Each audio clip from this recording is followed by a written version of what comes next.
Assalamualaikum warahmatullahi wabarakatuh. Apa kabar semuanya? Mahasiswa semuanya. Selamat jumpa dengan saya pada mata kuliah Dinamika Fluida untuk bagian ketiga.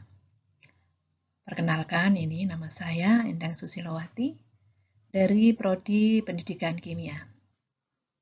Bagaimana kabarnya teman-teman semuanya? Semoga semua dalam keadaan sehat walafiat. Pada pertemuan ke-12 ini, kita akan membahas mengenai keadaan gas. Keadaan fisik dari materi kita sudah kenal, itu terdiri dari gas, cair, dan padat.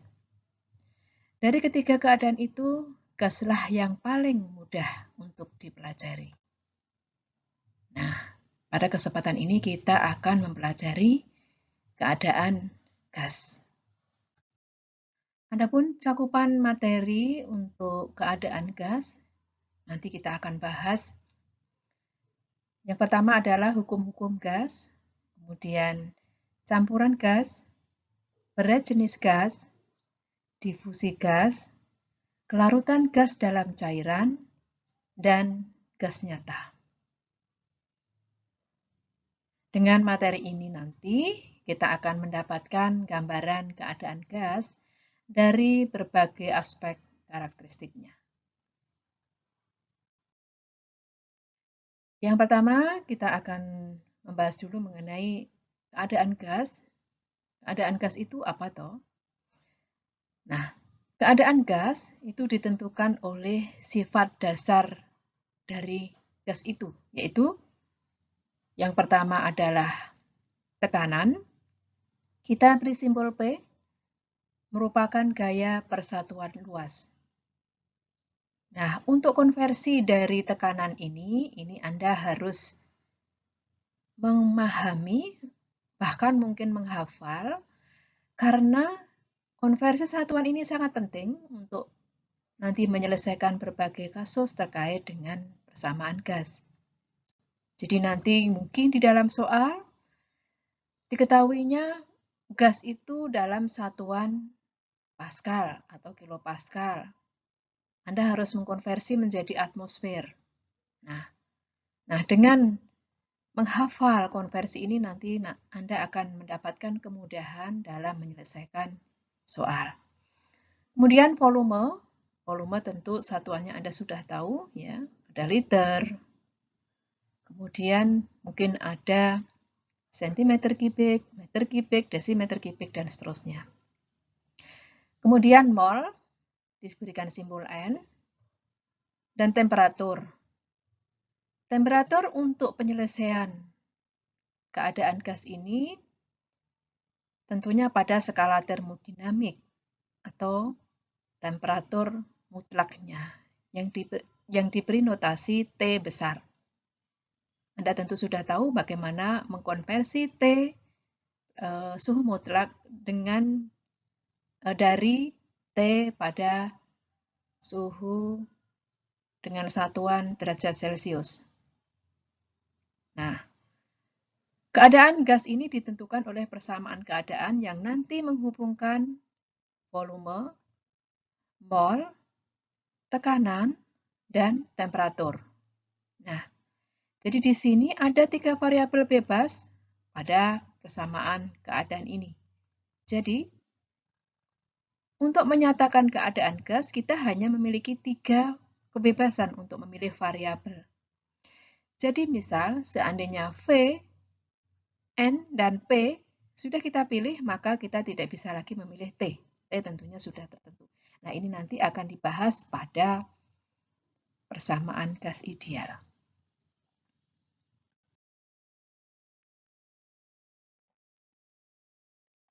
Gas termasuk fluida yang menempati segala ruang. Pada gas, partikel bergerak secara acak dengan jarak yang relatif jauh lebih besar dibandingkan dengan ukurannya. Di sini gas tidak mempunyai bentuk dan volume yang tetap, Anda juga tahu. Jadi gas di sini tergantung pada wadahnya. Jadi bentuknya sesuai dengan yang ditempati, ruang yang ditempati. Dari pengalaman sehari-hari, keadaan gas dipengaruhi oleh tekanan dan suhu. Anda juga sudah tahu. Kemudian hubungan antara tekanan, suhu, dan volume itu dikaji dalam hukum gas.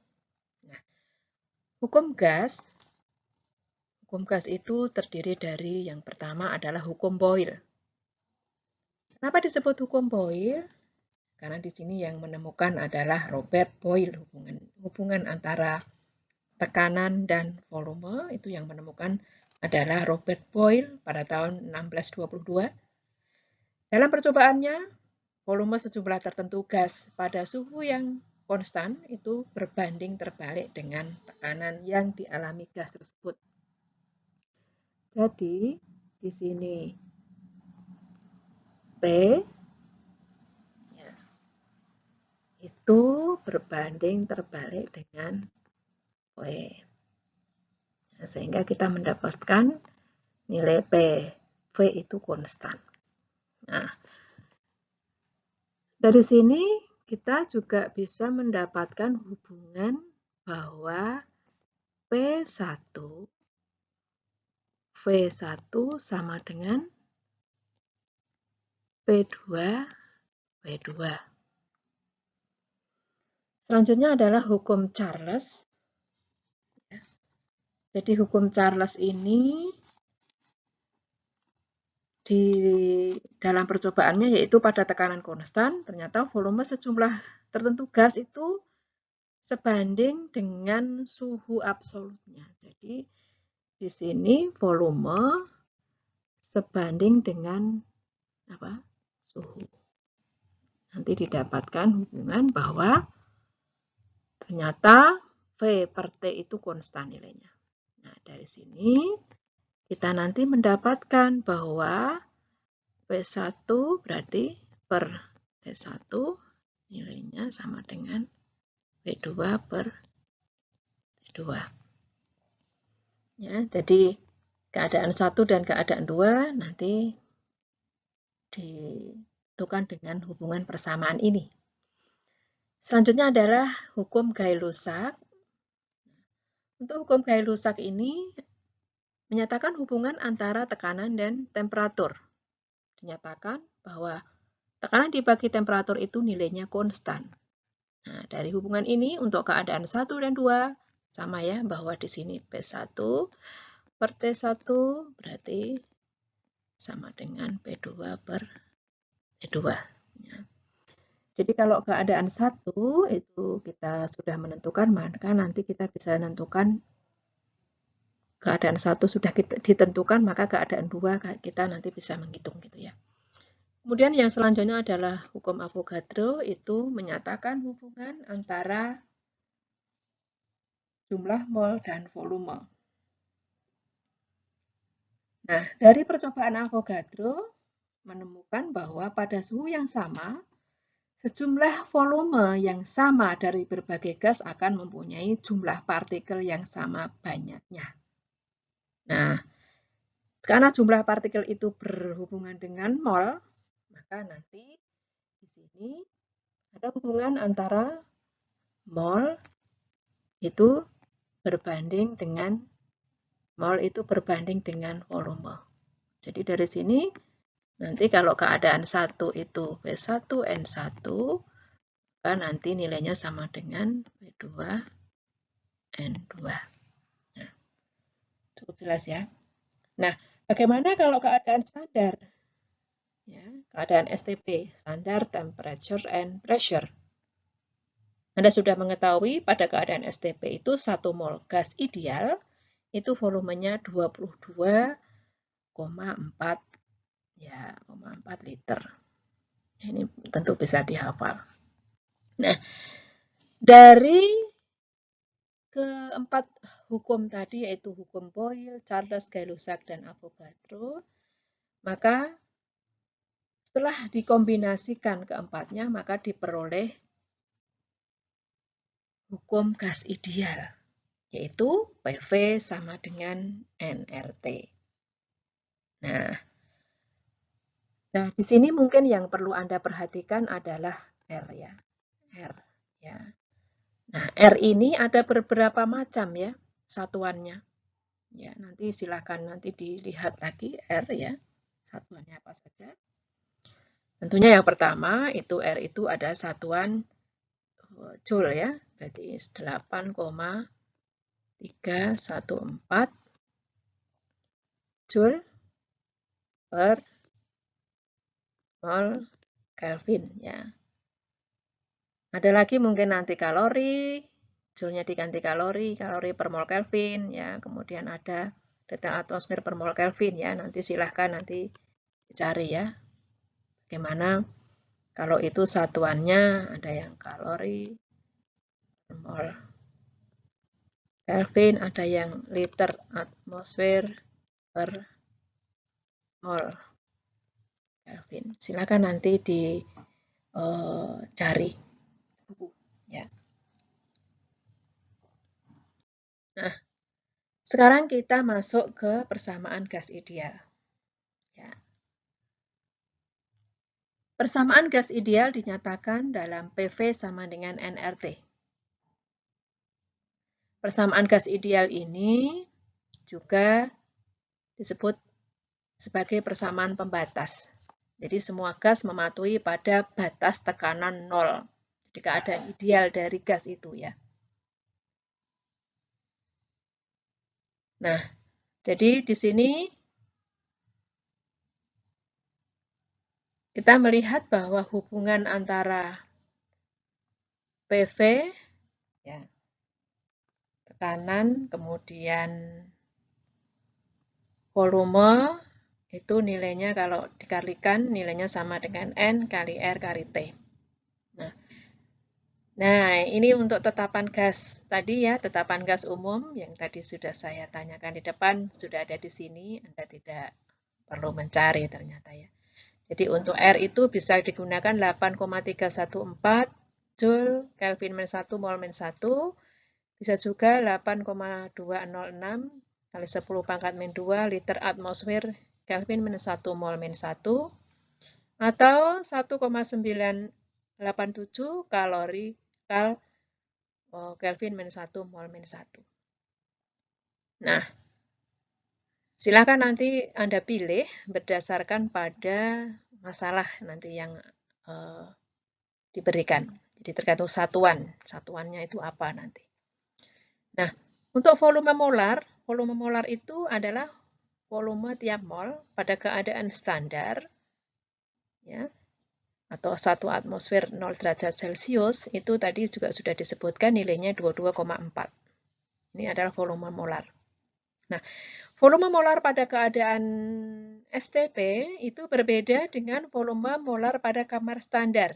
Kalau pada kamar standar itu 1 bar 25 derajat Celcius. Nilai volume molarnya adalah 24,790 liter per mol. Ya, ini beda ya antara volume keadaan STP dan volume keadaan kamar standar. Persamaan gas ideal tidak hanya berlaku untuk zat tunggal, tetapi ini juga berlaku atau bisa diterapkan pada campuran gas. Jadi kalau misalnya ada campuran gas terdiri A, B, C, gitu ya. Jadi nanti jumlah molnya berarti mol A plus mol B plus mol C. Dan tentunya volumenya juga volume A ditambah volume B ditambah volume C. Nah, dalam prakteknya sering digunakan tekanan parsial. Ya, jadi tekanan parsial itu adalah tekanan dari masing-masing komponennya. Dan tekanan totalnya itu adalah jumlah dari masing-masing tekanan parsial. Kalau misalnya terdiri dari A, B, C, maka nanti tekanan total itu sama dengan tekanan parsial gas A ditambah tekanan parsial gas B dan tekanan parsial gas C. Nah, untuk tekanan parsial itu ya, tekanan parsial per tekanan totalnya itu nilainya adalah XA. XA itu adalah fraksi mol. Ya. Anda tahu kan fraksi mol? Ya, saya kira sudah tahu ya. Jadi di sini PA, tekanan parsial dibagi tekanan totalnya itu nilainya sama dengan fraksi molnya. Ya. Dari sini kita bisa mendapatkan bahwa karena tadi menurut hukum Avogadro tadi ada kesebandingan antara volume dan mol tadi ya. Sehingga nanti untuk fraksi A itu bisa dinyatakan dalam volume A dibagi volume totalnya. Ya. Nah, karena di sini volume A itu berarti berdasarkan gas ideal kan NaRT per P. Dan volume totalnya nRT per P. Sehingga ini sebenarnya kita bisa hilangkan ya. Jadi di sini kita bisa hilangkan nilai apa? Ini ya. Nilai RT per P dan ini juga hilang ya, sehingga nanti tinggal Na ya per N nilainya sama dengan XA. Nah, ini kita juga bisa menuliskan dalam bentuk P ya. Jadi ini PA per P sama dengan ini kan Na RT per P per nRT per P. Nah, kemudian RT per P ini kita corek ya. Kita corek. Nanti di sini ya, ini kita hilangkan. Kita hilangkan. Maka nanti tinggal Na per N sama dengan XA. Jelas ya saya kira ya, untuk campuran gas. Nah, selanjutnya adalah berat jenis gas. Ya. Jadi pemahaman mengenai berat jenis gas itu tentu sangat penting untuk penerapan dalam kehidupan sehari-hari. Berat jenis gas adalah massa gas dibagi dengan volumenya. Nah,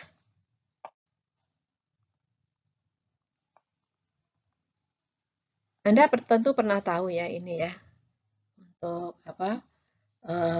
Balon udara yang bisa terbang dengan beban yang berat. Ya, kenapa dia bisa terbang? Coba dipikirkan sebentar. Kenapa dia bisa terbang? Apakah ini ada hubungannya dengan berat jenis gas? Nah, tentu sangat erat hubungannya ya. Jadi ini adalah berkaitan dengan hukum apa tadi? Hukum Charles ya, bahwa volume itu berbanding dengan apa? Volume berbanding dengan suhu. Ya. Jadi kalau suhunya itu tinggi, maka nanti volumenya juga naik. Kalau volumenya naik, maka nanti ya rho-nya menjadi turun. Nah, lalu hubungannya apa dengan balon ini yang naik? Kalau rho gas itu ya, rho gas di dalam apa? Balon ini rendah akibat pemanasan. Ya, ini kan ada pemanasan di sini ya, ada kenaikan suhu yang nanti akan masuk ke sini sehingga balonnya itu menjadi lebih besar mengembang sehingga volumenya besar, rho-nya turun sehingga rho yang ada di balon ya. Jadi di sini rho yang ada di balon nanti lebih kecil daripada rho udara. Oleh karena itu, karena lebih kecil maka nanti balon di sini bisa naik. Jelas ya saya kira ya. Jadi ini tentunya pemahaman sangat simpel ya, tapi di sini manfaatnya cukup besar ya. Sehingga orang bisa menerbangkan balon udara ini yang di sini ada muatan yang cukup berat ya. Ya. Lalu difusi gas. Ya. Difusi itu apa? Ya, perpindahan ya, perpindahan suatu materi dari konsentrasi tinggi ke konsentrasi yang lebih rendah. Anda tentu tahu ya, misalnya Anda menyemprotkan minyak wangi di tubuh Anda. Nah, ternyata teman di sebelah Anda itu mencium bau minyak wangi itu. Kenapa begitu? Karena di situ ada proses namanya difusi ya, difusi dari gas minyak wangi tadi. Jadi minyak wangi menguap ya, membentuk gas kemudian mengalami proses difusi. Nah, jadi gas di sini bergerak secara acak dan mampu menempati ruang-ruang kosong. Nah, atau istilahnya difusi tadi. Jadi gas itu bisa bercampur karena adanya proses difusi. Ya. Laju difusi dinyatakan dengan hukum difusi Graham. Ya. Jadi dari rumus ini Anda bisa melihat bahwa laju difusi itu berbanding terbalik dengan berat jenisnya, akar berat jenisnya. Artinya apa? Berat jenis semakin besar, tentu laju difusinya semakin kecil gitu ya. Nah, berat jenis gas sebanding dengan berat molekulnya dinyatakan dalam rumus berikut ini. Ya. Jadi di sini laju berarti di sini kalau dilihat ya berbanding terbalik dengan berat molekulnya. Kemudian ada lagi proses efusi.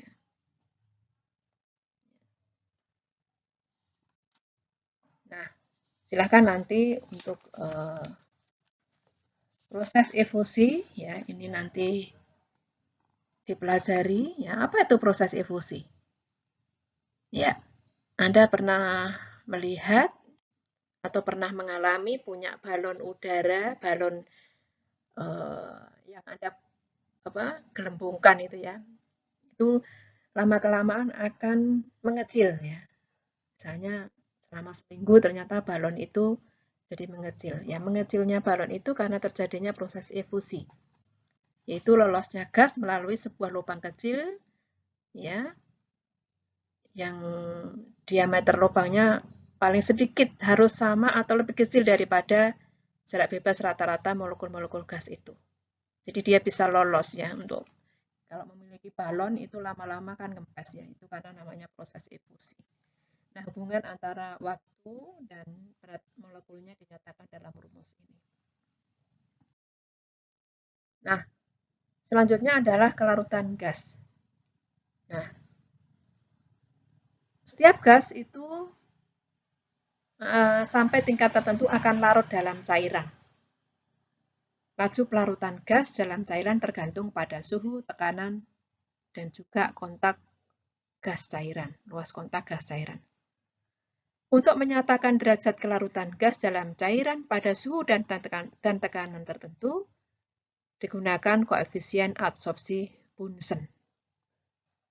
Koefisien Bunsen didefinisikan sebagai volume gas dalam liter pada keadaan STP yang dapat menjenuhkan 1 liter larutan ketika gas dalam tekanan parsial 1 atmosfer bersentuhan dengan cairan.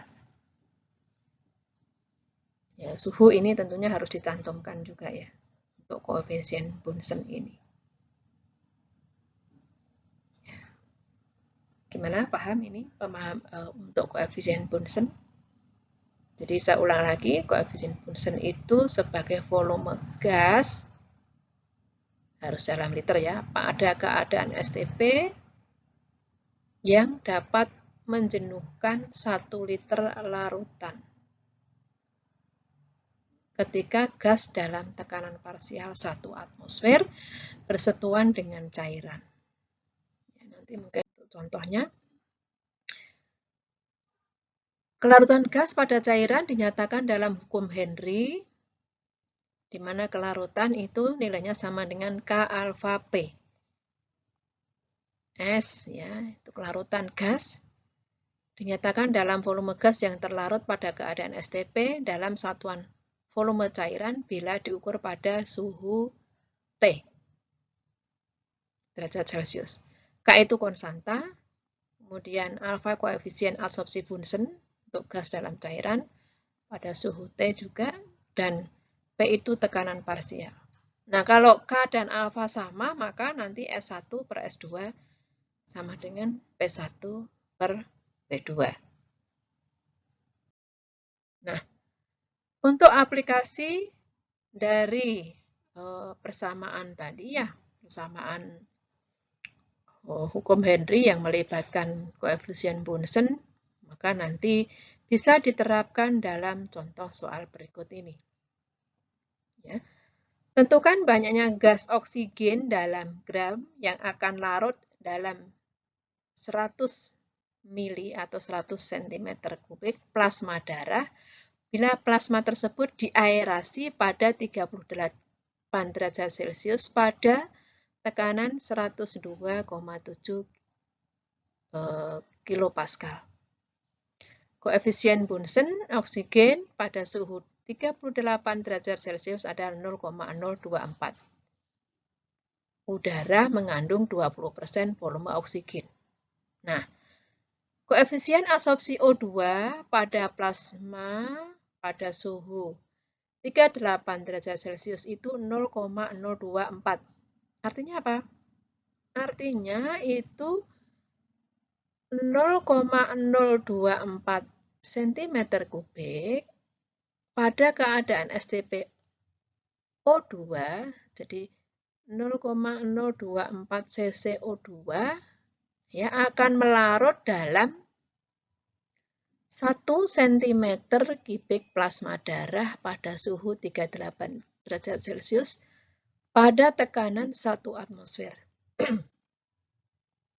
Nah, karena itu untuk 100 cm kubik plasma darah pada suhu 38 derajat Celcius dan tekanan 1 atmosfer tadi akan melarutkan 2,4 cm kubik O2.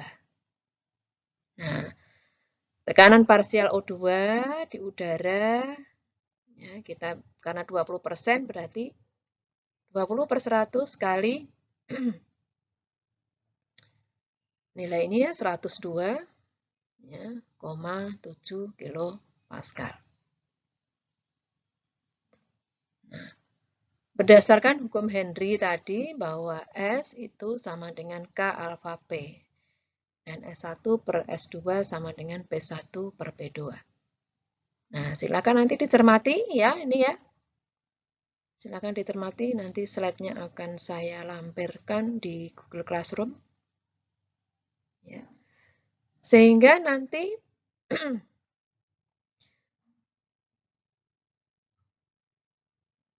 kalau diasumsikan bahwa oksigen itu menunjukkan sifat gas ideal, di mana pada 1 mol, kalau oksigen itu berarti kan 32 gram ya, itu volumenya 22,414 cm kubik pada keadaan STP ya. Maka nanti kalau volumenya itu di sini ternyata 0,48 cm kubik, maka nanti kita akan mendapatkan nilai masanya adalah 6,953 kali 10⁻⁴ gram atau 0,695 mg. Jadi di sini 100 cm kubik plasma akan melarutkan 0,695 mg oksigen. Ya. Jelas ya? Nah, sekarang gas nyata. Ya. Jadi, ideal itu lawannya adalah nyata atau sejati. Tak ada yang ideal di dunia ini kan? Yang ada adalah sesuatu kenyataan yang mungkin jauh dari ideal. Demikian juga dengan sifat gas. Gas ideal hanya terbatas pada keadaan tertentu, tadi ya, tekanan 0 tadi ya. Dengan sifat-sifat yang teratur yang tentunya sulit untuk kita dapatkan. Persamaan gas ideal itu memudahkan kita untuk mempelajari gas. Jadi hanya merupakan pendekatan saja yang sesungguhnya adalah persamaan gas nyata tentunya yang mestinya diberlakukan. Pada gas nyata, maka berlaku nanti bahwa molekul berinteraksi satu sama lain. Gaya tolak antar molekul membantu pemuaian dan gaya tarik membantu pemampatan. Nah, untuk persamaan gas, untuk gas nyata ini sebenarnya ada banyak ya. Ini hanya ada 2 yang saya tampilkan, yaitu persamaan virial ya, dan persamaan van der Waals. Yang sering kita pelajari di sini adalah persamaan van der Waals ya. Jadi di sini untuk menjelaskan persamaan van der Waals, maka tadi ada asumsi bahwa Molekul bergerak pada volume V min NB, di mana NB adalah volume yang ditempati gas. Jadi kalau gas ideal itu volumenya diabaikan ya. Kalau gas nyata ini, volume yang ditempati ya, itu nilainya adalah volume. Ya, totalnya dikali volume yang ditempati gas. Ya, jadi volume molekul itu akan bergerak pada volume ya yang nilainya sama dengan V min NB. Ya, sehingga di sini tekanan sama dengan nRT per V min NB. Kemudian juga terjadi pengurangan tekanan tadi ya. Akibat adanya gaya tarik-menarik atau tolak-menolak ya. Sehingga nanti ada pengurangan A per N per V kuadrat. Sehingga di sini ya, ada pengurangan ini untuk tekanan. Sehingga didapatkan rumus bahwa P plus A N kuadrat per V kuadrat dikali V min NB sama dengan nRT. Jadi di sini sudah ada faktor koreksi tekanan dan ada faktor koreksi volume. Ya, ini untuk persamaan gas nyata. Nah, demikian yang bisa saya sampaikan mengenai keadaan gas. Mudah-mudahan bermanfaat bagi Anda semuanya. Saya akhiri, Assalamualaikum warahmatullahi wabarakatuh.